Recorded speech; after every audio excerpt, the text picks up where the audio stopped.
Bien, condiciones de acuerdo a lo que se ve que informa el Staff Report del Fondo Monetario Internacional que cambian respecto a la situación económica de la República Argentina. A ver, el programa anticipa ahora una mayor caída del Producto Bruto Interno para este año, un 3,5%, disminuye la meta de superávit primario para 2024, 1,7% del PBI.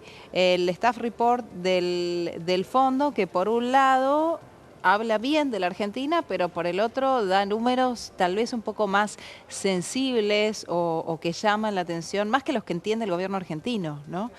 Voy a saludar a Ramiro Tosi, es economista. Hola Ramiro, ¿cómo estás? Aquí Nuria te saluda. Hola, buenos días, Nuria, ¿cómo estás? Bien, muy bien. Bueno, a ver, ¿ve más grave el Fondo Monetario la situación de la República Argentina de lo que la veía hace algunos meses o qué cambió?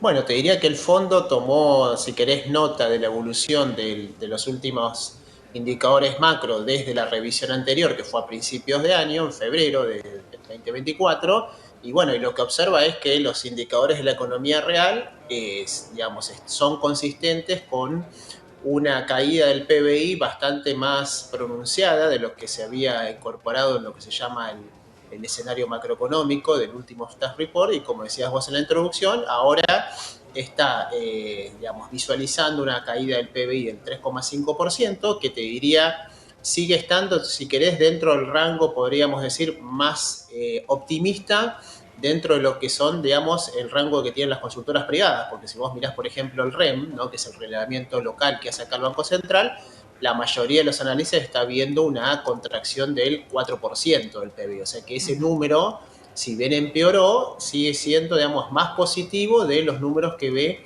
la mayoría de las consultoras privadas. El otro número que ajustó, si querés, en el sentido favorable para el gobierno, fue justamente a raíz de la desaceleración de la inflación, que fue bastante marcada, sobre todo en mayo y los meses previos, respecto a lo que se preveía a principios de año. Bueno, ahora la inflación en 2024 para el FMI estaría alrededor del 140%, con una nota al pie en esa proyección, que es que el fondo ve que de acá, un poco lo que también veníamos conversando las semanas previas, Nuria, el fondo también está viendo que la baja en la inflación en algún momento de este segundo semestre se va, si querés, a ralentizar, y está viendo una inflación que va a ir convergiendo alrededor del 4% de acá a fin de año. Eso sí está, digamos, bastante por arriba de lo que al gobierno le gustaría escuchar, que sería una inflación ligeramente por arriba de lo que se llama la tasa del CROL, ¿no?, que es cuánto mueve todos los meses el Banco Central el tipo de cambio, que está en el 2% mensual. Sí, y que el gobierno en principio no piensa mover, por lo que sabemos hasta ahora, ¿no? Hoy volvió a hablar el presidente de la Nación y reiteró esto de que el gobierno no va a devaluar y que los movimientos que se dieron en el mercado tienen que ver, volvió a llamar desestabilizadores de siempre, evidentemente a los legisladores que pusieron cambios en diputados respecto de cómo venía la ley bases de Senado. Sí, te diría ahí que eso fue una maniobra, si querés, más distractiva, porque si vos te fijás el derrotero que tuvimos en esta semana corta para nosotros, el lunes, que fue nuestro primer día feriado, ahí fue justamente donde se conoció el Staff Report.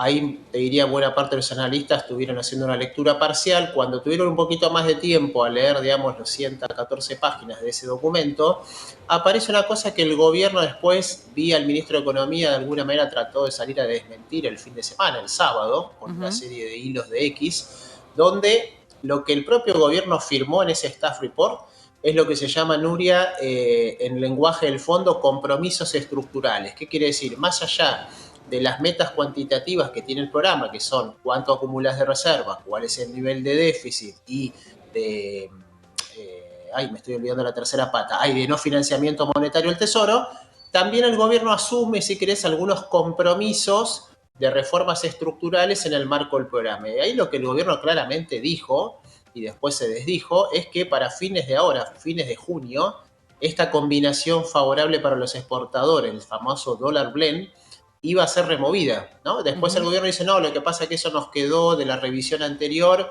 Es una explicación, si querés, bastante inverosímil, porque justamente cuando se reúnen los equipos técnicos si hay algo que te puedo, digamos, dar fe, porque me tocó hacerlo, en las gestiones vos vas revisando párrafo por párrafo ese documento antes de que salga a la luz, porque justamente refleja la visión del fondo y la visión de las autoridades argentinas, con lo cual lo cual no quiere decir que después el gobierno pueda decir, bueno, en realidad este compromiso que asumí me llevó más tiempo del que yo había planificado y efectivamente mantenga el dólar blend, pero esa Claro. inclusión, digamos, en el documento estuvo y no se debe haber escapado, digamos, a las autoridades argentinas. Claro, bien.